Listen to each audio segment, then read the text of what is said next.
Tola akkam jirtu maatii waliif ta'e nageenyi badhaadhaa akkam jirtu jecha baga nagaan gara chaanal yuutuubii keenyaatti nagaan dhuftan jecha har'a barnoota ajaa'ibaa tokko wal wajjin baranna. Innis akkaataa diivaayisii keenya cheegoon yookaan siisteemii yookaan sooftiweerii minaamina isaa akkasumas dabalatee chaarjii fi baatirii akkasumas immoo moodelii isaa fi akkasuma immoo dabalataan neetwoorkii dambilii isaa siiginaal stireengii minaamina isaa hundumaa bakka tokkotti argachuudhaaf diivaayis cheekiin kana appilikeeshinii kana jammaraaf deemtanii gara pileestoorii keessan irraa ni buufattu. Bakka sarchiisaa irratti diivaayis cheek,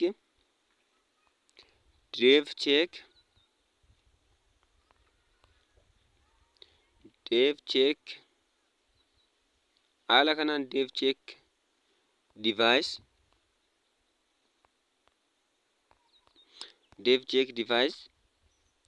and system info.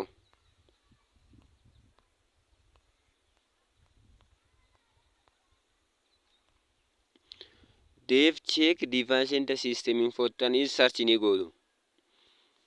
Yeroo kana haala kanaatiin isinii fida. Kinoo akkuma argaartan kana aappii loogoo kanaan jiru isinii fida. Appilikeeshinii loogoo kanaan jiru ni buufattu.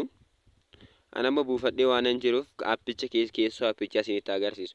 Yeroo seentan halluu isin gaafatumtumaa yookaan ayyama isin gaafatumtumaa ayyamaa fi ni deemtu jechuudha. Akkuma argaartan kinoo haala kanaatiin ilaala. Bakka chaarjii isaa dischargingii fi chaarjingii irra jiraachuun baatirii isaa ni agarsiisa jechuudha. Baatiriin kun haala kanaan paarsenteejiidhaan paarsentii 78 akkasumas dischargingii fi innis digirii seelsiyeesii 25 irra jira jechuudha. Akkasuma immoo neetwoorkii siiginaal kwaalitii isaa haala kanaan asitti ni safara jechuudha. Dabalataan immoo siisteemii appilikeeshinii qabdan hundumaa appilikeeshinii ani silkii keessaa qabu bakka tokkotti sassaabee naa fide appilikeeshinii 244 jechuudha. Appilikeeshinii 244 kun asirratti kan itti fayyadamaa jiru 206. Siisteemiin immoo 38. Siisteemii kana walumaa galatti immoo haala kanaan walitti hidhee isinii fiduusaa yoo barbaaddan kinoo jala galtanii ilaaltu jechuudha. Dabalataan immoo raamiin kun GB tootaaliin isaa 3.95dha. Amma inni itti fayyadame immoo 2.98dha. Dabalataan immoo istoorejii isaas immoo paarsentii 88 tootaaliin 128 inni itti fayyadame 112. Akkanuma immoo dabalataan teest kan jettu kana irratti ni cuqaastu. Teestiin kun maal isinii fayyada? Fileeshii yookaan vaabireetii batanii maltiitachii diispilee baakilaayitii laasensarii pirooksimeetirii kan hundumaa teesti godhachuudha. Amma fakkeenyaaf fileeshii kana irratti yeroo tuqxan fileeshiin keenya dudduubaan yookaan baakgiraawundii irraan ifaa jira yookaan fuulduraan ni ifachuudha. Chaarjiin keessan ifuusaa akkamiin beektu it is working kan jedhu irratti ni cheekeeffattu. Yeroo kana yeesittanii duubarra deebitu. Amma immoo vaabireetii isaa yeroo isin irratti tuqxan haala kanaan zedheeta silkii keessan it is working jedhee vaabireetii isaa agarsiisuu danda'a. Dabalataan immoo bataniin keessan hojjechuu sagaleen aappii fi voolum aappii fi voolum daawunii isaa hojjechuu isaa ni ilaaltu.